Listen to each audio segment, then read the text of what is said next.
tukianzia stendi ya Magufuli, tuje barabara ya Goba, lakini tuje hapa kwenye kituo cha uwekezaji cha kibiashara cha Afrika Mashariki.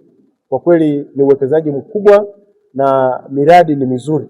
Pamoja na hizo changamoto ambazo za umaliziaji nilizosema, kwa mfano stendi ya Magufuli, lakini bado mmeenda pale mmekuta umati wa watu, mabasi ni mengi, inahitaji tu kidogo kufanya maboresho, mambo yote yakaenda sawa. Kwa hiyo kwa ujumla miradi yote ni mizuri na sisi tunatoa pongezi kwa serikali yetu. Kwa niaba ya serikali ya wilaya, lakini kwa niaba pia ya serikali ya mkoa na wizara kwa ujumla, tunawashukuru sana waheshimiwa wabunge kwa ziara ya leo ndani ya wilaya yetu ya Ubungo.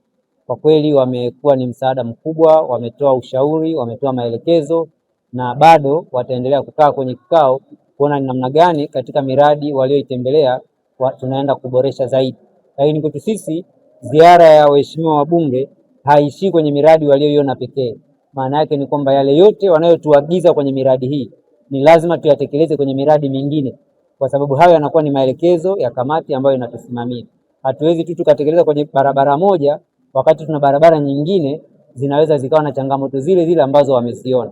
Kwa ahadi yetu sisi kama serikali ni kwamba tutahakikisha maelekezo yote, ushauri wote uliotolewa utafanyiwa kazi kwenye barabara na miradi waliotembelea leo na miradi mingine yote ili tuweze kupata tija. Lakini la mwisho, tunaendelea kumpongeza sana Mheshimiwa Rais na serikali kwa ujumla na Bunge, kwa sababu hiki ni kielelezo cha namna gani mihimili inaweza ikafanya kazi yake bila kuingilia. Kuna watu wachache ambao hawaoni kwamba kuna utofauti huo. Leo tunaona kwa vitendo kwamba Bunge linaisimamia serikali, linafika site, linaangalia kinachofanyika, linahoji na kuchukua yale yote ambayo kinaona na kwenda kuyasimamia. Wafanyabiashara wale ambao wamelalamika hapa, waangalie namna gani ya kupanga wale walioko juu. Kama ni kupunguzia gharama, wapunguzia kidogo, lakini wapange vizuri ili huduma zinapokuwa zinatolewa basi ziendane na sawasawa na yale ambayo wanayafanya. Cha tatu, Mheshimiwa Mwenyekiti, uongozi unaonekana hapa ni tatizo. Bila kupapasa maneno. Uongozi sisi tulishakuja hapa.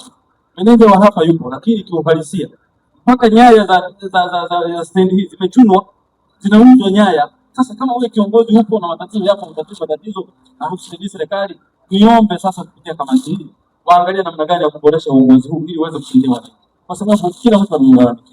Cha mwisho, Mheshimiwa Mwenyekiti, niombe hapa stendi ya Magufuli kuna mtu anapaki gari hapa, anaondoka anaenda kumaliza hata mwezi au miezi miwili, anakuja analipa 500 anapochukua gari yake.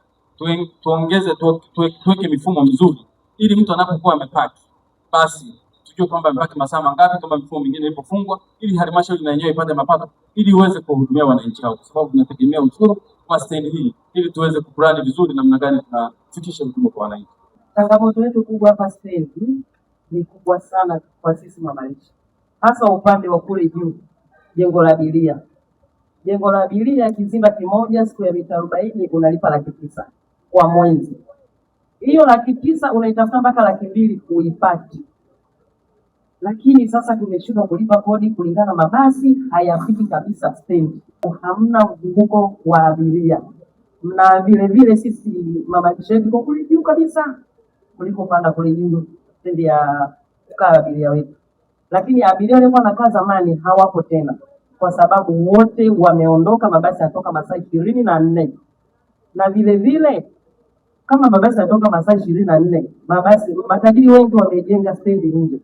Kwa hiyo tajiri anapakia eneo lake, abiria anaondokea kule kule, wengine hawafiki kabisa hapa. Serata beko wanakagulia watu, kwa sababu wanafika hakuna beko kukanyaga hapa, mabasi yawe salama.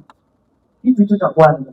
Halafu kama kweli tunataka hii jengo la Magufuli lifanye kazi, jengo la kimataifa ya kisasa, turudishiwe basi mabasi hapa stendi. Halafu sehemu ya chakula tunaomba ije hapa mbele, maana kuna eneo kubwa tu halina kazi ile eneo hapo. Ni washauri watendaji wa serikali na wawakilishi wetu kwamba sisi ni wananchi. Sisi ni wananchi. Kuna gap kati ya wananchi na serikali na wawakilishi. Sio siri, wanajua. Kuna kitu tunasema kwamba the government is from the people, by the people, for the people. Lakini wanajisahau wengine, wanakuwa ni wazito sana, wanasahau majukumu yao ya msingi, wanasahau kwamba hiyo kazi wanayoifanya ni dhamana, matokeo yake hawezi hata kusikiliza. Nitoe mfano. kwamba kuna changamoto Magufuli. Hizi changamoto mimi naamini wenye dhamana ya kwanza kuzijua na kuzisogeza mbele yupo meneja na watendaji wake, lakini siku zote ukisema uzungumze labda na meneja ili kusudi ufafanue, muelewane, mtoke mwende kwa mkurugenzi, mkurugenzi aende kwa waziri TAMISEMI, meneja atakwambia bana, hii iko juu ya uwezo wangu. Mimi siamini. Mimi naamini kila mwenye nafasi ana job description, amepewa mamlaka na mipaka ya mamlaka yake. Kwa hiyo kama yuko nje ya uwezo wake aondoke, ashirikiane na sisi, tushauriane, aandike pepa, aende kwa mkurugenzi. Mkurugenzi kiwa nje ya uwezo wake naye ataondoka, ataenda juu. Lakini ukikwepa majukumu ndio matokeo yake, wakati mwingine havina hata komeo.